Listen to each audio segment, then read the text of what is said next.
What time is it? Time to make another video for you.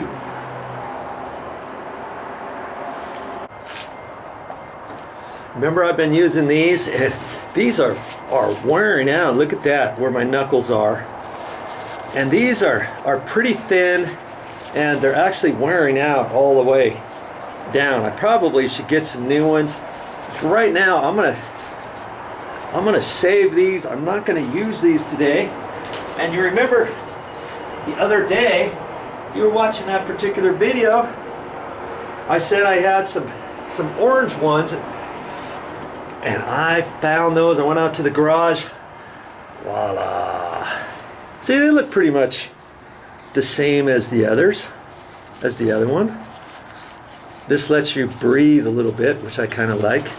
The rubber's just a little bit thicker than my black ones, but hey, I can use these, and that's what I'm going to use today. And I bought these either in a 5-pack or a 6-pack, and way cheaper than buying them individual. Okay, so look for that at the store. Whenever you can buy more than one pair, do it. I gotta crack up. I got my Fitbit on, and it's set for 10,000 steps every day. And 10,000 steps, I think that's, I haven't done the actual math, but I think that's about 5 miles of walking. And yesterday, at the end of the day, I hit my 10,000 steps just from doing all the little videos of day 3. Can you believe that? Up and down this ladder, up and down the ladder, up and down the ladder, walking around in the pit, up and down the ladder, showing you different things, back and forth. Here we go. 5 miles right in this one little area I walked or stepped. Can you believe that? Yeah, it takes a lot of effort and time to do something like this. If you're going to think you can do this on a weekend warrior project, hey, you got a lot of weekends involved with this, depending on how many people you have working with you. If you're going to do this after work, a couple hours after work each day, that's going to take you a long time. So keep that in mind before tackling a project such as this.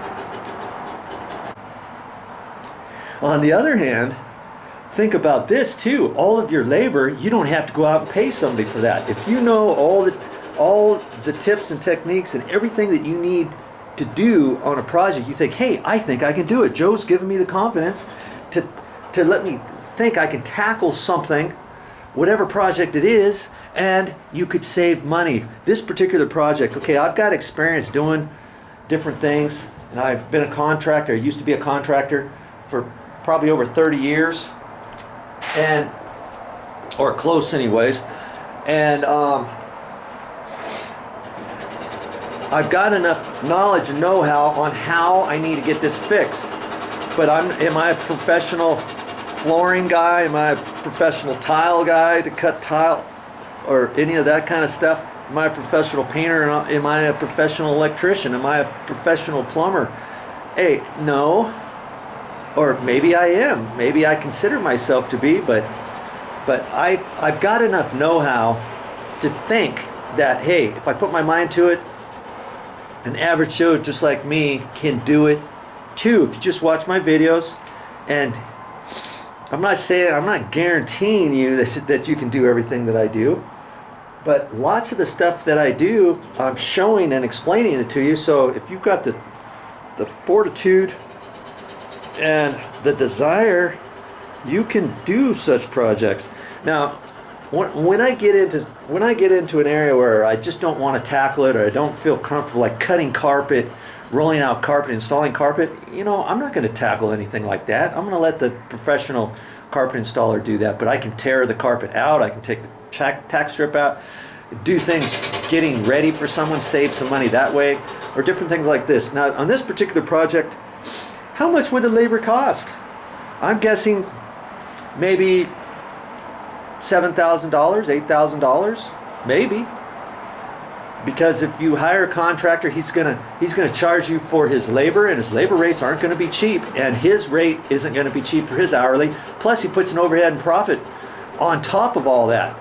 So if the job is $6,000 and he puts for labor, let's say the labor is $7,000, then he's going to put, most general contractors put a 20% markup on that.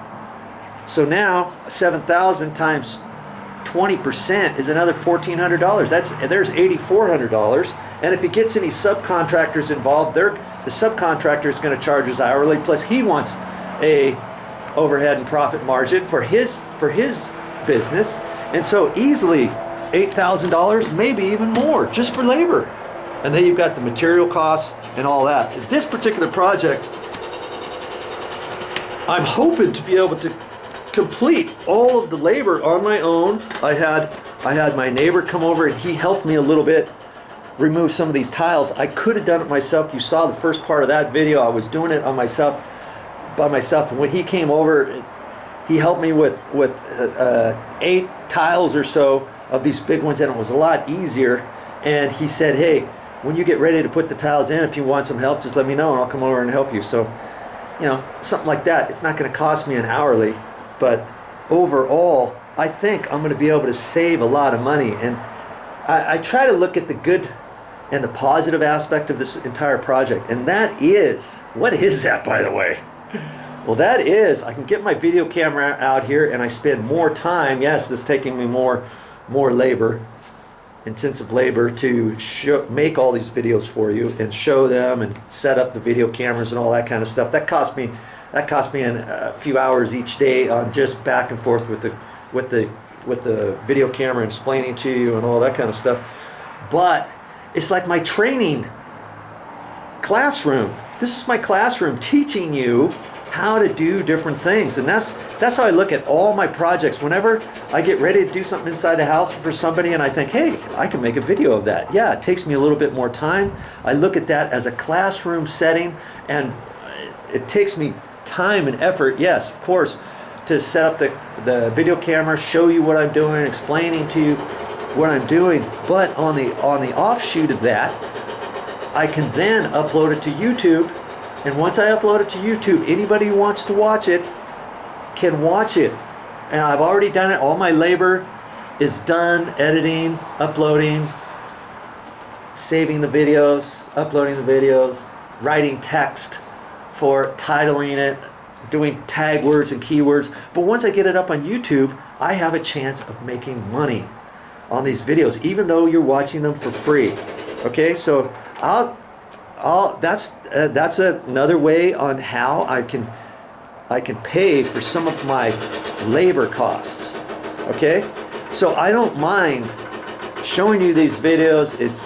You're keeping me company. I get to explain things along the way, and I still will get the job done, and hopefully you'll still be able to learn from Joe. Good grief, do you hear that? There's an empty lot over this way, and the guy's got a big excavator over there, and he's got a jackhammer end on it, and he's trying to break up the rocks. He was doing that yesterday, so I don't know if you might have heard it. Here he goes again.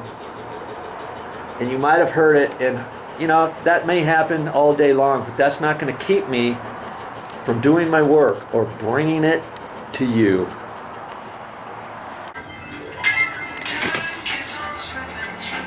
Hey, I've got my phone on Pandora and I'm listening to the Eagles, and you haven't heard that before, have you?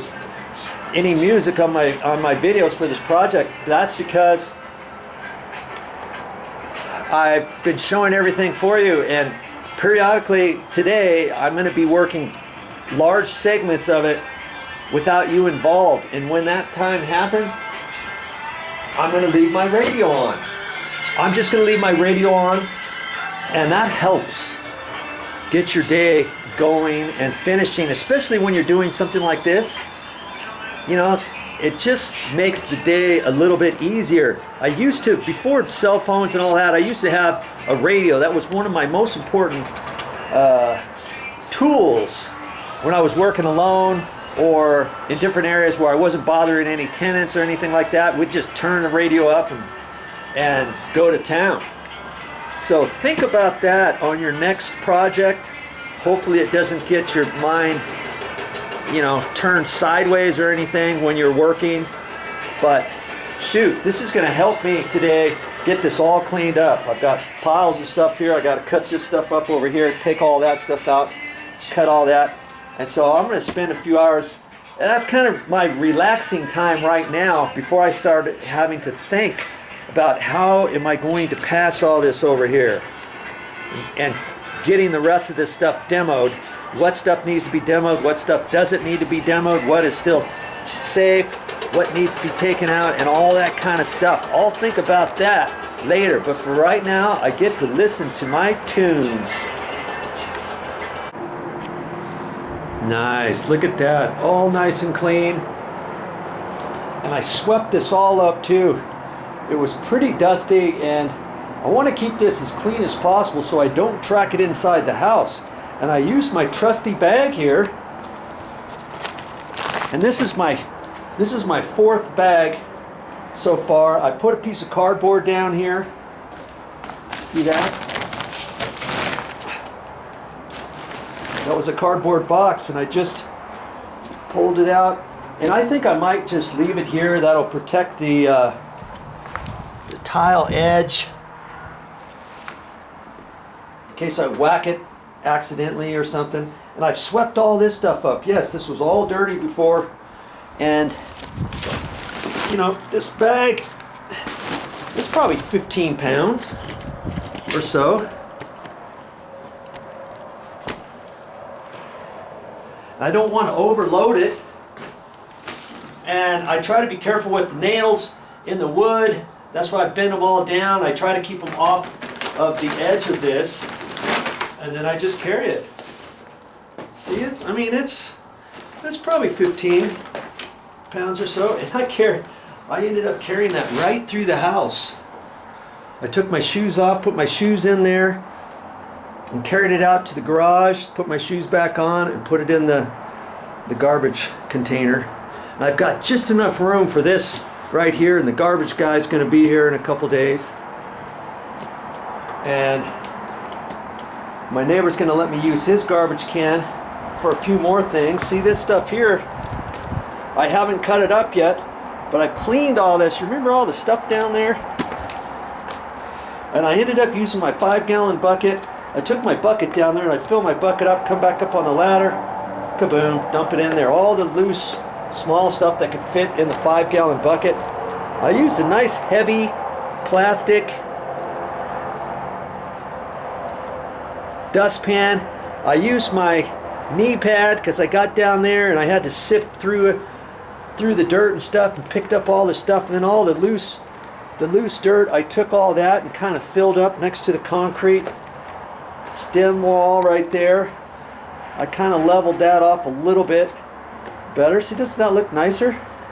Now I can do some more down there, and I don't have to trip around and stuff, and I've got it all nice and clean. Yeah, I'm going to have to clean up again after I get this stuff cut out of here, but at least it'll be a lot easier to clean out at this point. And I think what I'm going to end up doing is, it's funny, I always have a plan of what I think I'm going to do and that day, and then sometimes it gets changed all on its own. Remember, I was going to take this 4x12 out, that top stair rise tread, and I don't know if I'm going to do that today or not. I'm going to get underneath here. See, it's kind of shady way down in there, and then the shade's going to gradually come back this way, and I'm going to get under there and start scraping the wood, take all that stuff out. And it's probably a good time to do it. I'm a little tired, and do things in increments, and you try to do things. And I did all my strenuous stuff this morning, and now I want to rest a little bit. I got everything cleaned up. I want to rest a little bit, and I can rest when I bring some cardboard. I'll put some cardboard down there. I'll also have my knee pad and some putty knives, and I'll start scraping underneath there, and then I can rest while I'm scraping. See, and I don't have to lose any time today. My back's a little sore from bending down, picking up all this stuff. It took me a while. I mean, it's already noon, And I think I started at 8:45, something like that. So 3 hours. A good 3 hours to do the cleanup of what I've done so far. Okay? And so now I'm on to the next step.